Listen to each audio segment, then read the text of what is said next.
everyone. Thanks for tuning in here to Bases Loaded. We are short today. Just Brandon and Chris today. Blake has to be a coach. Blake has to coach, so he couldn't be with us. He's teaching the kids how to properly bang a trash can. Yes, he definitely is because he is an expert at that for sure. So yeah, it might be a little bit shorter episode here today, but we're gonna start off with what happened on Tuesday, the 23rd. Uh, the Toronto Blue Jays had just gotten swept in 3 games by the Baltimore Orioles, and they did not look very well. Baltimore looked fantastic. And Toronto scores 20 runs on Tuesday against Tampa. Like it It was was 20 runs, 27 hits. It was a bloodbath. Like it was bad. Like it's such a unique game too, because I mean you look at that 20-1 score and you look at who they did that against, this really, really good Tampa Bay Rays team, a team that took 3 out of 4 in that series, just happened to get spanked in one. And the Blue Jays are 2-8 in this stretch right now, and one of those games just happened to be this monumental beatdown. It's just the hilarity of baseball sometimes. yeah. But if you look at the box score, they scored 9 in the ninth. So you take that. I mean, 11-1 is still a beatdown for sure.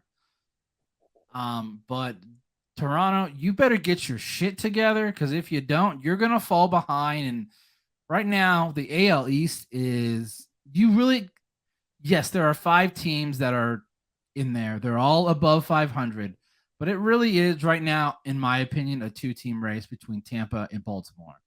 And if you would ask me before the season, 2-team race, AL East, who's it going to be? I would have said Tampa and New York. I wouldn't have said Baltimore. I definitely would have said Baltimore would have been better than people projected, but not this good. Not this good. Yeah, Like they're it's 33 and 17 as we record this episode. it's crazy how good Baltimore's been this year. Like, credit to them. They've done a really good job of meshing veterans with young players. And I mean, we've talked about him before and we can continue to sing his praises, but Adley Rushman has been just an absolute beast. And it's like this Baltimore team is not only fun to watch, they're fun to cheer for. And it's for them to be 3.5 back of this Tampa Bay team that we spent so much time talking about at the beginning of the season and how incredibly hot they were to start the season. And overall, like, they're 6-4 in their last 10, so it's not like they're playing bad. But Tampa's still, keeping that pace. It's a testament to what they're doing in Baltimore. The fact that they're only 3.5 games back and they're really sitting there with like towards the top of the AL East. Yeah, Tampa, you better keep your foot on the gas because Baltimore's coming right up on your heels. If you just let up And just a little bit, they could overtake you. it's one, it could be one series, man. But I think one thing that's interesting is I mean, one team, I know you said you probably would have picked Tampa and New York at the beginning of the season, but I think a lot of us would have said Toronto and New York. And I mean, I know we kind of touched on it a little bit, but I mean, you got to really wonder what's going on in Toronto. Like, I know they had a players only meeting after the game because things have gotten so bad. Alex Manoah got rocked again in his last start, so it's like it's going to be really interesting to see what happens in Toronto, because this is a division, and we talked about it throughout the season, that you can't afford to have these slides, because you can, like, Toronto's already 10.5 games back of the division lead, and with teams that you're chasing that are really good, it's going to be really hard to make that ground up. So you really got to be able to right this ship sooner than later. because Tampa really hasn't had a slide.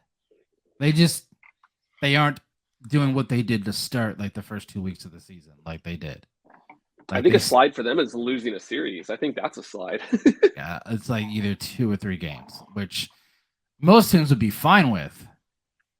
Um, they're they're not going on like this 4, 5, 6 game losing streak. And to be honest, I don't know if they will.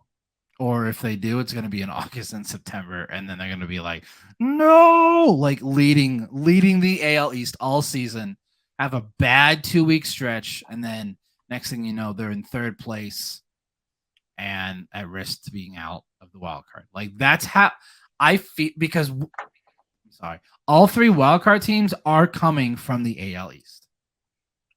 in my opinion. I mean, you can make a case that one's going to come from the AL West. I think Texas is going to come back down to earth, and Houston's going to show why they are the king of the AL. Because Jordan, oh my God, can we talk about what Jordan did to Milwaukee? Oh my Lord. Beautiful. Ooh.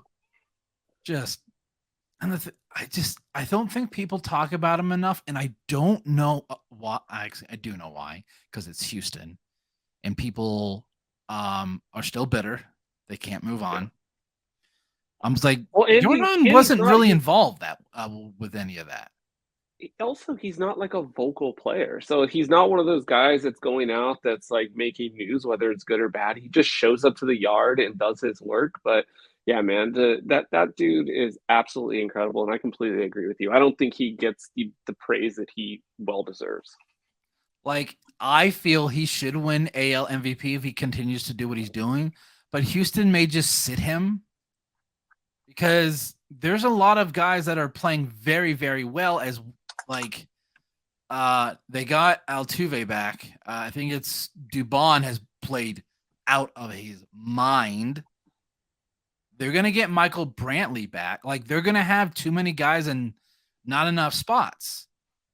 So they may decide, you know what, let's sit him like twice a week here so that he has the energy for a World Series run, because what that he is one of the best all-around hitters right now, in my opinion, in Major League Baseball. He's not just a power guy.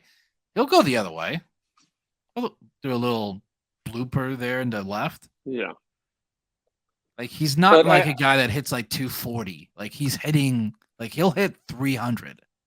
Yeah, he's hovering at the 300 line right now. But I think the one thing about Jordan when it comes to the MVP argument, I think the one thing that's always going to hinder him is the fact that he's a DH and he doesn't play a defensive position. And it's one of those things where He you can have play to make an left. argument. He can, but he doesn't. And it's like you look at someone like Judge, who's constantly out there in the outfield. You look at someone like Yandy Diaz, who's actually having a tremendous year for the Blue Jay or for Tampa Bay. I'm sorry, and plays first base. Like, it's these position players that I think are always going to get a leg up in these situations. And that, I mean, you could say, oh, Tani's a DH, but he pitches. He's like the best pitcher in Major League Baseball. It's like having Cole and Judge in the same player. Like, he's that dominant. Yeah. I hate to do this to you, Chris, but we got to continue to talk about the struggles. They've gotten better for the Padres offensively. They're at least getting hits and they're scoring runs. They did win a series here against the Washington Nationals, but they did not look very good against Boston until Sunday.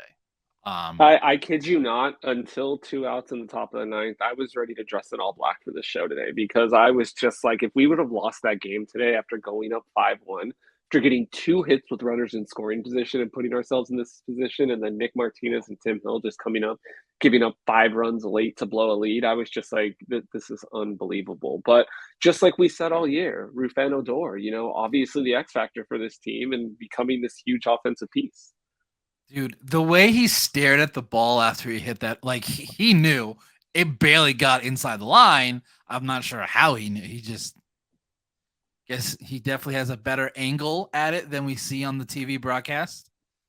But I was like, why are you staring? Like, that thing could have gone foul. But it didn't. Juan Soto. Yeah.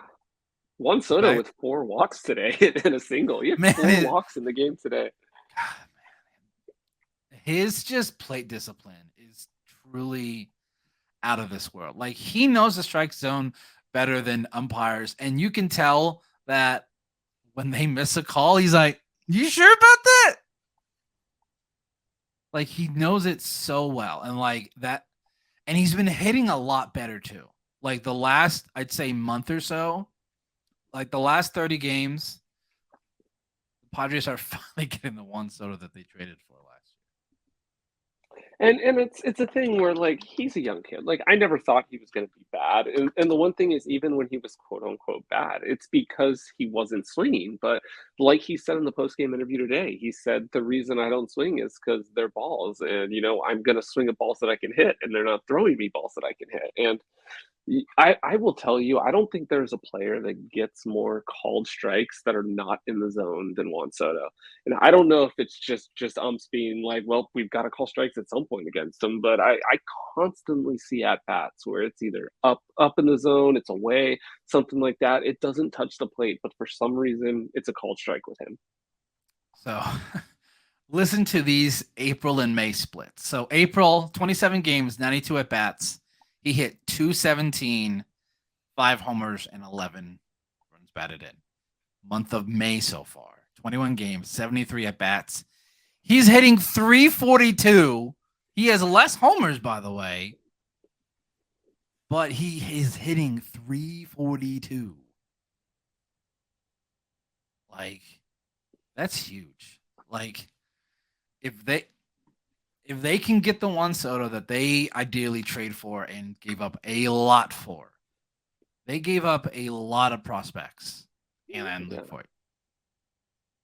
Which it should have been Hosmer, but now he's out of a job anyway, so karma. I don't even know if anyone's going to pick him up.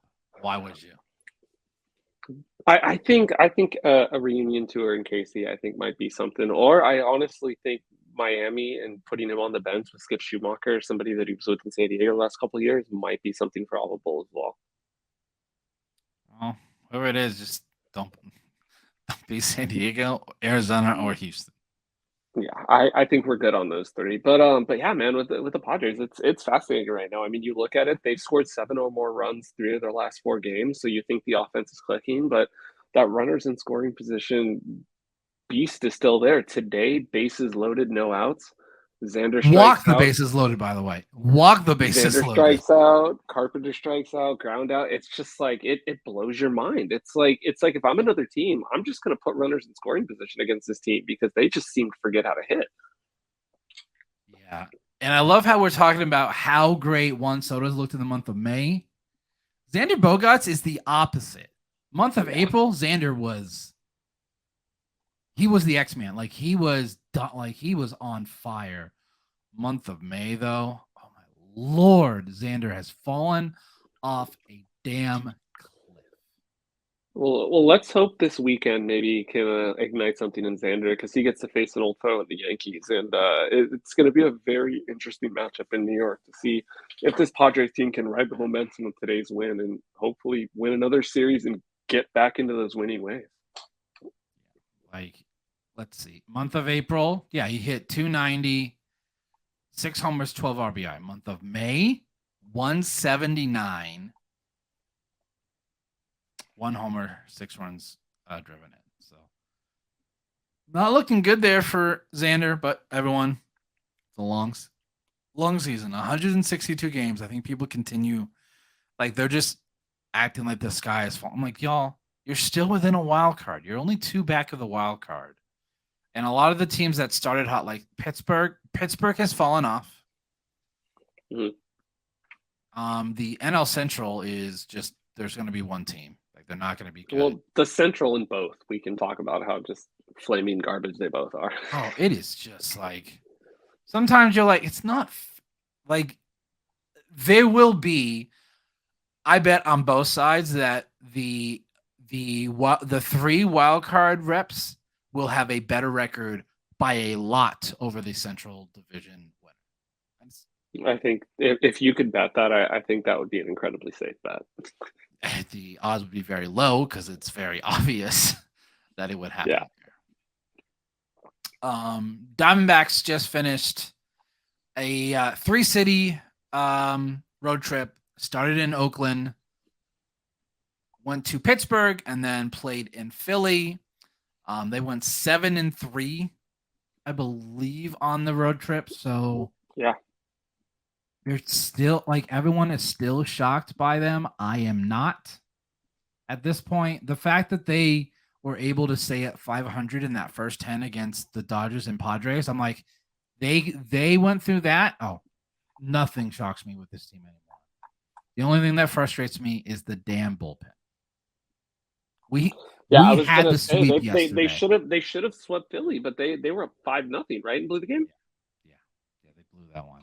That bullpen is like I want them to get a legit closer at the trade deadline. Like unless they fall off in the month of June, the D-backs should be buyers at the trade deadline.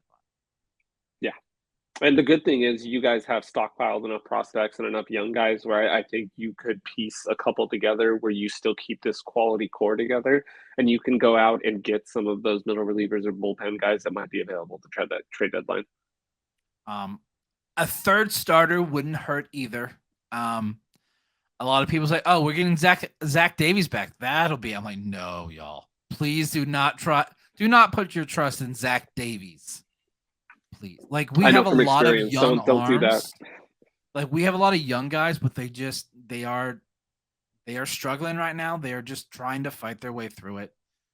I would feel a lot better if we could trade for a veteran arm that could give us a third solid starter because Kelly and Gallen have been dominant all year.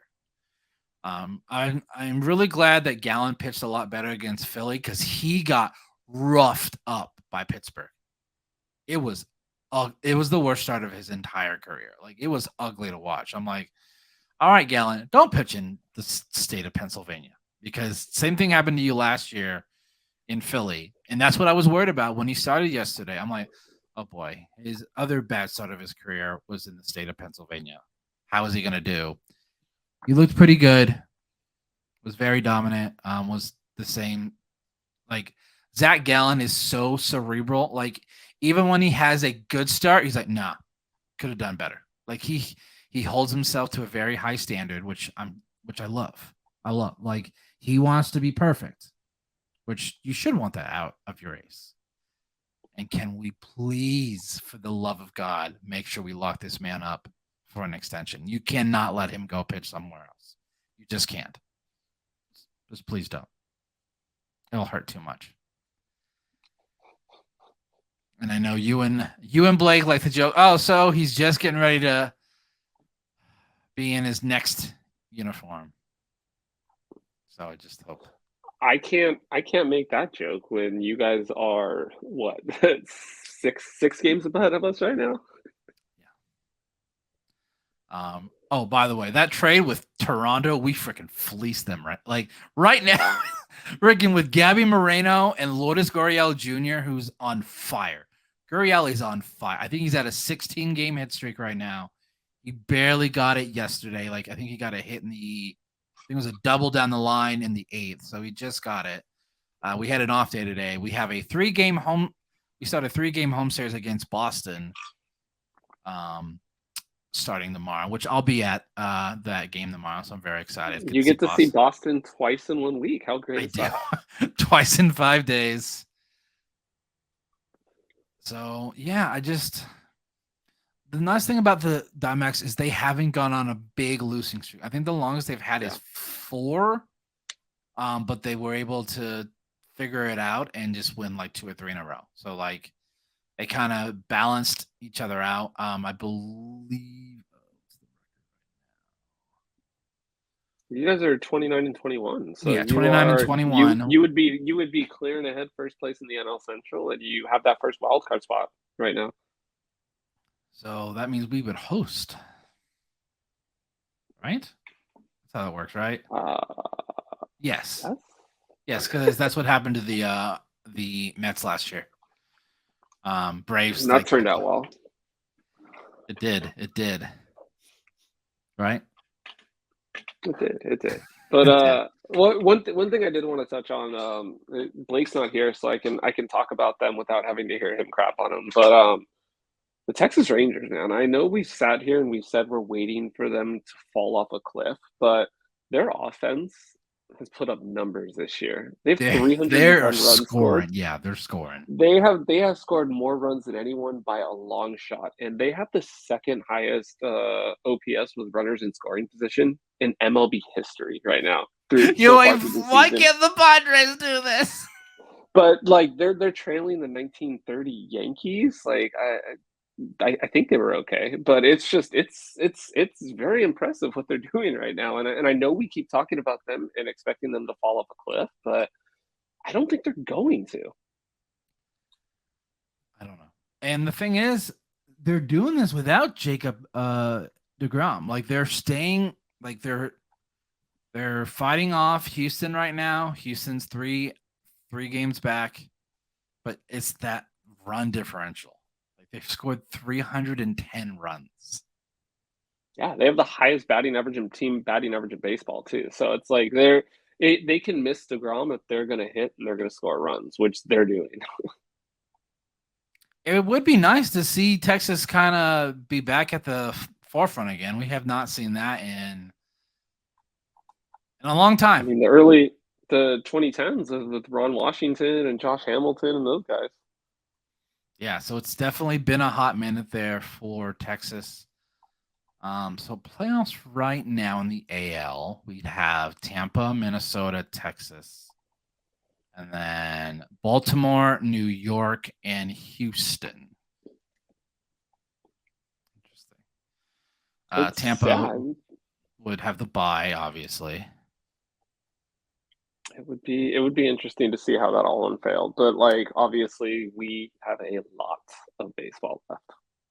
Yes, there is like we aren't what are we at 50 games? So we still yeah, we're not even halfway. So still a lot to be determined. We're not seeing any major trades, I say, for at least 30 days. Yeah, no, I agree there. Unless someone gets a freaking steal on something. Which I don't think you'd see because most teams are going to wait for the deadline anyways because they know the pressure is going to get ramped up at that point. It's better to hold on and make moves down the road. Yeah, definitely. And then the NL playoffs right now would be Atlanta, Milwaukee, LA, Arizona, and the Mets would have it just over the Giants. Padres are out right now.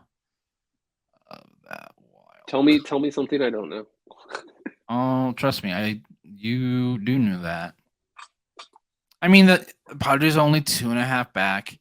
It's like their run differential isn't that bad. Like out of all the offensive struggles they've had, you would think their run differential would be so much higher. It's only -5. Well, Like and we talked about it last week. Like they're losing close games. It's not like they're getting blown out of the water week in and week out. They're all these games they're losing by 1 or 2 runs. Like it's going to take just a couple more hits with runners in scoring position for that to flip. Yeah, you just take if you just take 3 games and flip that, they are 26 and 24. And they are they're about they're 1 game out of the wild card instead of 2.5. No. So yeah, it's just if they can figure out this runners in scoring position thing, they'll be fine. This team is too talented to not make the playoffs. Yeah. I mean, I obviously agree. Like you look at the roster they've constructed and put together, like this should be a playoff team, but I mean, it's going to be an interesting stretch. I mean, we still don't know what's going to happen with Manny right now. Like I don't think he's going to be back for this New York series. He took some defensive drills. He's doing soft T, but he's not taking BP yet, so it's a fractured hand. Like that's something that's obviously delicate. I believe it's his bottom hand, right? Or is it the top hand? It's left or right? Top. It's his top hand, so it's his left hand. All right, so it's his left hand. So and then also losing Ha-Seong Kim today we don't know how bad it is. They said the X-rays are negative, but that looked painful on the knee, and he could be out for a little bit. And it's like this team with all this infield depth, all of a sudden lost 2 core pieces in it. Yeah, they need a catcher. That's so goddamn bad. Brett Sullivan is fine. So I mean, Brett Sullivan is fine, and it's like Austin Nola just needs to never catch again. So I don't know if you saw Gary Sanchez was DFA'd by the Mets. Do they spin the tires on that? I wouldn't be shocked. I mean, as bad as the catching position is right now, and I think the big X factor is Luis Camposano and waiting for him to come back from his thumb injury. So it's like that's probably going to be another month and a half, 2 months. I don't know if you can continue to just spin the wheels on the catching position like you are right now. So, I mean, I wouldn't say it's something where they sign him for sure, but it's something you at least kick the tires on. Maybe sign him and send him to AAA and see how he does down there. It can't hurt. Like you can't get much worse than Austin Nola, can you? I was gonna say I literally don't think it can get worse because I think he is the worst catcher in baseball stat wise. Like I don't think it can actually get worse. So Should go trade for Austin Hedges. At least he can play defense. I love that man. You know I love that man. I do. You do love you some Austin Hedges there. I love So framing. What can I say? he's so good at it. So some guys are good at it, and some like it'll be like this. I'm like, no, you did not catch that in the middle of the strike zone. Stop it. So, but no, it was a good week there. Hopefully, Padres are coming out of that offensive struggles. We've talked about this like I think like the last two episodes because it's been so prominent for them. It's been the reason for their struggles is they just either can't score with runners in scoring position or they're just not getting hits. Like you'll see, they're in the seventh. They got 3 hits. Like you can't expect to win a game doing like you can't put that You pressure can't win on your games pitch. like that. Yeah.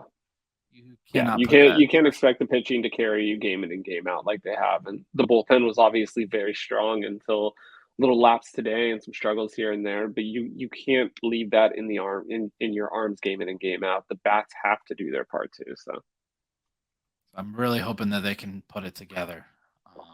Because but dude, we've got some really juicy matchups this weekend. I don't know if you had a chance to go through and look at the series we have this weekend, but we've got Dodgers Rays, we've got Rangers Orioles, World Series preview. Padres, Yankees, Red Sox, Diamondbacks, Phillies, Braves. Like there's going to be a lot of good baseball to watch this weekend. Yeah, we'll definitely have some things to talk about next week for sure. One team that I think might be coming out of their shell as well, the New York Mets have looked a lot better lately. Pete Alonso's on pace for 60 homers. The polar bear is like he is like when he's on and he's hot, he's so good. But when he isn't, he is. It's almost like he's not even there. Like he'll just strike out, strike out, strike out. But I mean that's a team that spent a lot of money and struggled early in the season, but once again a team that's too good to be held down. Like they're going to find like their groove, and once they do, they're going to be a dangerous team. And it's like they've been pretty awful this first half of the season, but they're still in second place in the NL East. Like it's not like they're like playing terrible baseball right now, which is just it kind of shows like you can struggle, but you can still be a good team. Yeah, it's just everyone was expecting them to be hot like all season long. I was like, some teams just aren't that. Like some people take 60 games to find their groove. You can't fall too far behind. Like you can't be like 5, 6, 7 games under 500 through 60 games because that is a rough hill to climb. I think it was Monday or Tuesday. The Angels, Trout and Otani both strike out 3 times. They win 2-1, and I'm like, how? That the Angels is Trout and Otani. Normally, you see they're the only ones that do anything, and they lose 8-3. I was gonna say I was more shocked. I think it was last night. They both went yard, and I was like, oh, they must be losing, and they were winning by a lot. I was like, oh, look at that. Yeah, Angels are 28 and 23. They're not doing bad, but Texas is just unworldly right now. Yeah, they're only a game back of Houston right now. Like they've looked pretty good in their last few games, and it's like obviously pitching's a concern in Anaheim as always is, but it seems like they're finding ways to win games right now. So The AL West is actually outside of Oakland's 10-41, which is just quite the thing to say. Like outside of them, like the AL West, like is putting some decent squads out there, and even Seattle's hanging around a game above 500. I wonder if they get 40 wins. I wonder if Oakland gets 40 wins. I don't think a baseball team can be bad enough to stay under 50 wins. I I just hope not. I don't think it's possible because what's the saying? Like every team is going to win 60 games and lose 60 games. It's just those games in between that dictate like how many wins and losses you have. Like, I mean, Oakland is bad, but I can't like fathom a team not winning at least 50 games in an MLB season. I really hope so because that is a bad look. Bad You're look gonna have there. to after we get off, you're gonna have to go on and look and see what like Vegas's live odds on their season win total is because I would be very fascinated to hear that. I may have to do that afterwards. Yeah, I'm very curious what it has for uh their over under on wins. Because I know it's probably way different than it was at the beginning of the season. But it's got to be over. It's got to be over 60 still, right? I think it was 62. I feel like it was 62 or like 64 at the start of the Crap, season. it might be like 55 or something. Then Yeah, like it's probably like that's 58 to that's 55. amazing. It's so bad. That is Well, so and I mean, like on the field stuff is one thing, but also it sounds like Manfred said the owners might push the vote to June to decide on relocation for the A's. So, I mean, you can talk about off the field distractions, and I'm sure it's not like impacting things too much, but low attendance, like not much support, like this team is gonna have a real tough year. yeah. But like how can they vote on relocation if they still have to wait on like the city to vote on it, like the city of Vegas, before they approve that? Like, or are they just going to say, "Yeah, we approve it," so that once the city approves it, you're good to go? Well, I read the Nevada governor said Wednesday that legislative leaders in the athletics had reached a tentative on a $1.5 billion stadium funding plan. So it sounds like they've already kind of got those wheels in motion. But it sounds like the funding bill needs to be approved by legislation, but it sounds like they've already basically like gotten handshake agreements on that, and that's going to happen. Sorry, Oakland. I really do feel bad for you with the Oh yeah. A's and the Raiders both leaving.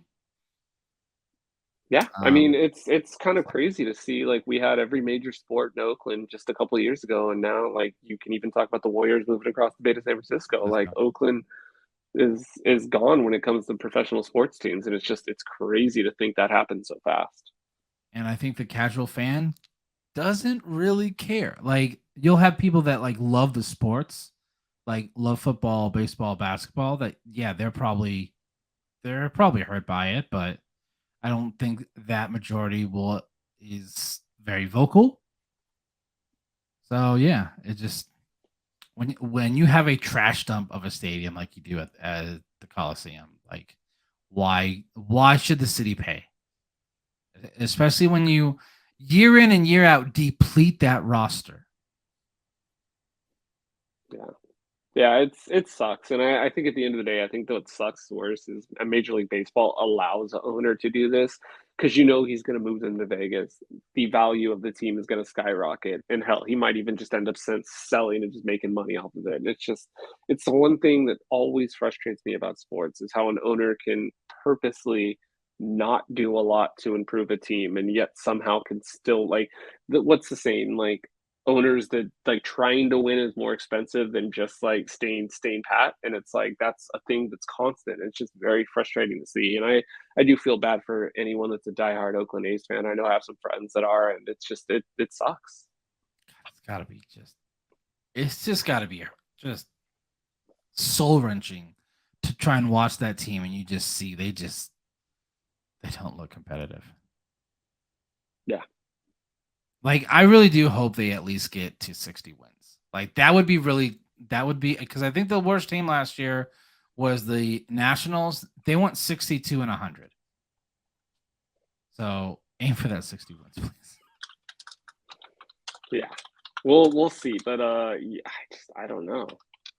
Like I don't know with the talent that's out there, and it's like they'll probably sell like a Brent Rooker or the other Padre that they got. What's his name? Esteri Ruiz. Ruiz. Yeah, Ruiz. Yeah. So I think that's probably another He guy that will steals. sell too. So Oh my lord. The amount of bait. I think he's at like 25 steals already, which is outrageous.